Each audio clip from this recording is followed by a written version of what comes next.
Wait a minute, I hear something. Dr. Movie! Dr. Movie! Blueberry News! Dr. Movie! Dr. Movie! Yeah!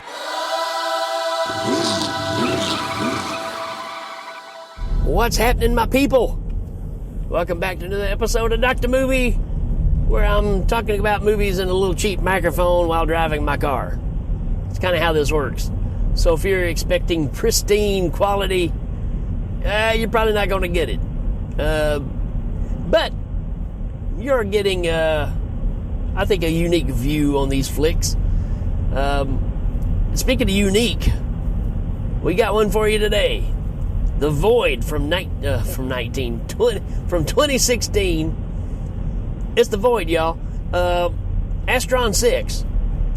I love Astron 6. The guys that brought us Cycle Gorman, Manborg.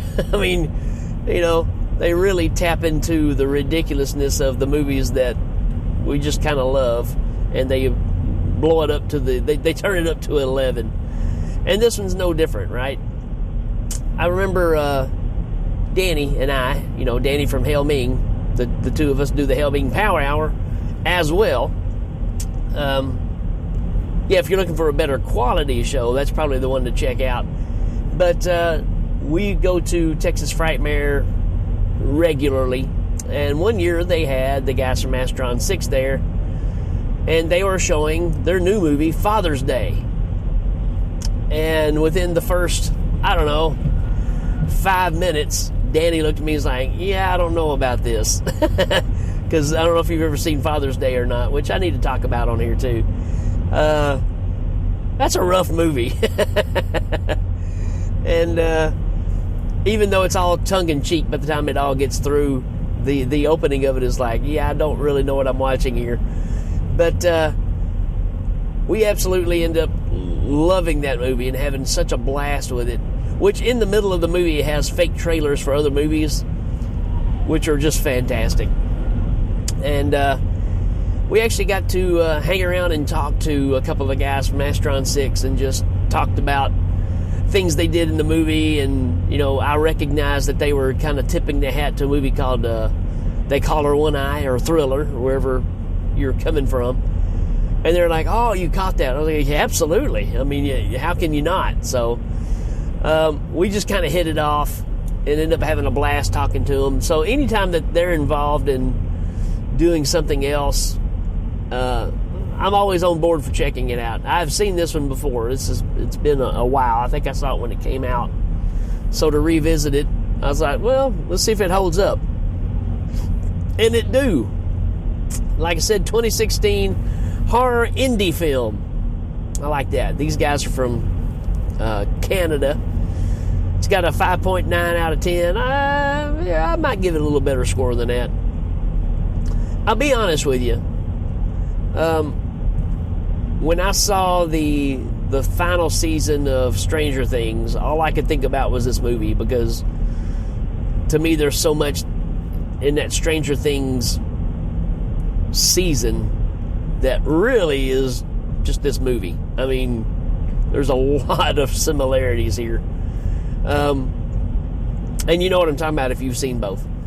I like this one because it's really like if early 80s John Carpenter and Stuart Gordon and Lucio Fulci came together and made a movie. That's really what I kind of pick up on this. Obviously, those are the influences, right? Because there's a lot of Lovecraftian stuff going on here, without a doubt. That's what this movie is, more than anything. But you also have The Thing. You got a lot of stuff that's very similar to the feel of The Thing and Assault on Precinct 13 as well. And, you know, and the ending is very Fulci-esque, I guess is the word. Kind of like the Beyond, right? So let's talk about this one. Let's do a synopsis. It says, cloaked cult-like figures trap a police officer, patients, and staffers inside a hospital that is a gateway to evil. So there you go. You got the whole gateway to hell thing. That is a an ongoing running Lucio Fulci thing, right? I mean, we had the Gates of Hell trilogy, right? And this really pulls from that, but like I said, very Lovecraftian as well. As far as a cast, well, it's going to be, mainly the guys from Astron 6. I don't know that. Let's take a look here. Most of this cast has gone on to do, a few other things, but I don't know, nothing to really talk about here. You got Ellen Wong in this. I think was in a couple of things here. Let's see, Scott Pilgrim. I knew she looked familiar. Also in the 2012 Silent Night movie that came out. So I mean, they're in a few things, but nothing like through the roof that you're gonna go, oh yeah. So, but it doesn't really matter because this is a pretty solid flick. Like I said, it really feels like that whole last season of Stranger Things, and you got a dash of Squid Games in this, right? With the people in the outfits that are just kind of standing there and looking at you, but they've got these hoods on and they've got a triangle painted on them. Pretty freaky. Again, all this is before any of these other shows, so when you see that, okay, I can see some influences here. But yeah, you get this police officer who sees a guy that's struggling. He's out in the middle of the road, and obviously he's been hurt, and he picks him up and takes him to the hospital. But the movie reveals to you early on that there's this couple of guys that have gone into this house, and they kill the female there, and this guy gets out and escapes from them. So they're on his trail. So this all comes to a head at the hospital, where you got the sheriff there, and these two guys show up, and they're obviously there to kill this guy, and no reason why, right? That's the beauty of this film, is you really don't know what's happening here, but they're trying to keep a hell on earth scenario, right? Because they know what's going on. Only problem is they don't understand that the main evil is in this hospital, right? Not just currently. I mean, it's been there.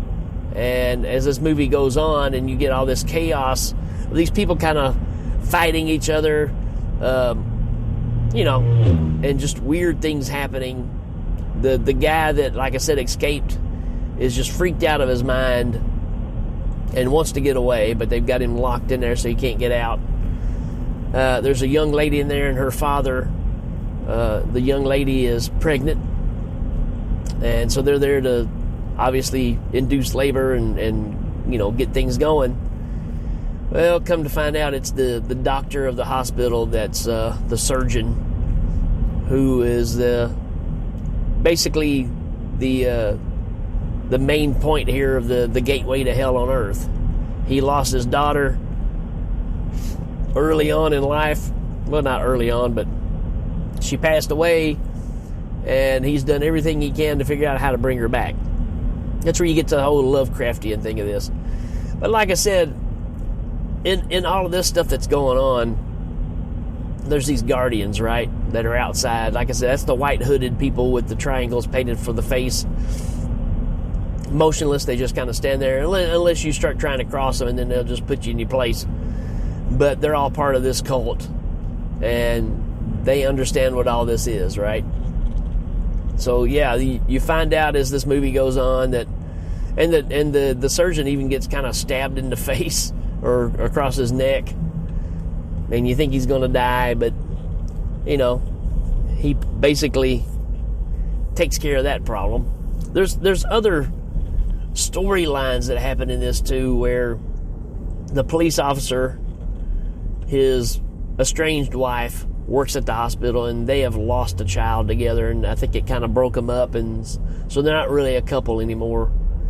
And so you got that sideline going on as well.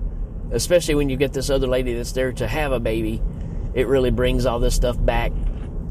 But like I said, the doctor is trying to bring his daughter back from beyond the grave, and that's where you get the whole kind of Stuart Gordon feel of things. Very From Beyond, Reanimator, like I said, Lovecraftian.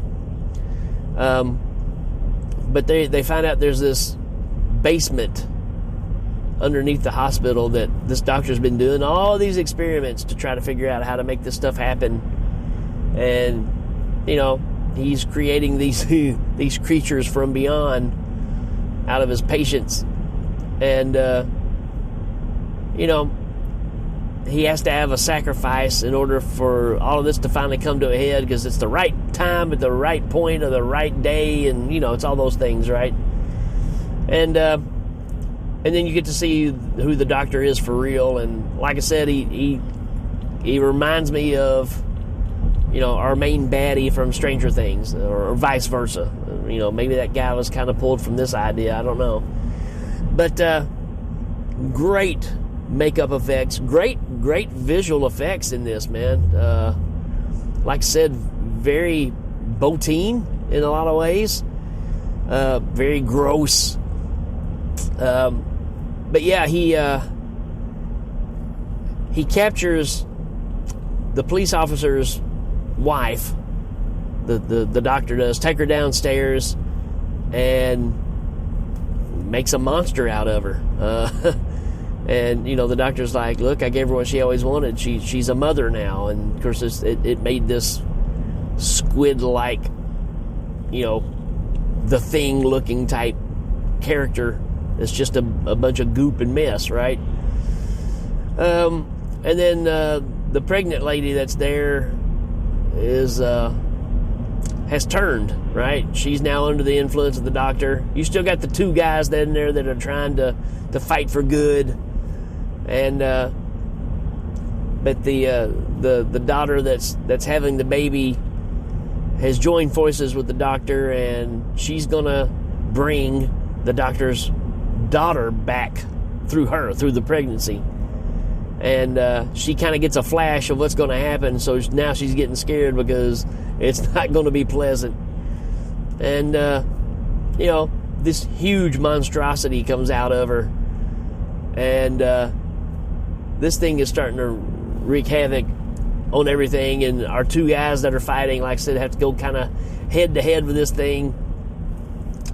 And when it comes down to it, the police officer, who's been stabbed in the back at this point, is going to have to try to save the day. And I'm going to kind of leave it there, because that way you watch this movie, and chances are most of you have already seen this anyways. But if you haven't, if you like those kind of movies that are kind of open-ended, that kind of... This movie's dark. This movie's very dark. If you like the Lovecraftian stuff, I recommend this movie. It's a little slow burn, but I don't know, man. I for an indie film, this is pretty impressive. And again, the Astron 6 guys, I mean, I love these guys, right? And most of the time, they're doing stuff that's a little on the comical side. This one is not. This one is very bleak, very dark. And it's got some visuals that you kind of don't forget. They kind of stand there on their own. It's well made, shot well. The effects, I think, are really, really good for the time and for the money. And I don't know, I really like this one. I'll give it a 4 out of 5. And I think you need to check it out. It is on Tubi, so don't miss that opportunity while it's still on there. Make sure you check this movie out. And, hey, let me know what you think about this one. If you're a fan of it, I would love to hear that. You can, you know, message me or whatever at Dr. Movie on Facebook or on Instagram, or, you know, you can even just do Hail Ming and let me know on there. That's fine, too. But, yeah, I'm curious to see what people think about this one, because I've always been intrigued by, you know, the Lovecraftian stuff, and this kind of dabbles in other things as well. And I'm like, wow, what a neat idea to try to, you know, capture some of these iconic 80 horror iconic ideas, and put them together into one story. And, you know, I think it's pretty successful. All right, folks, that's it for this one. Let me know what you think. Hey, if you got requests for movies you want me to cover, let me know about that as well. Be glad to do them. All right, folks, we will check you later.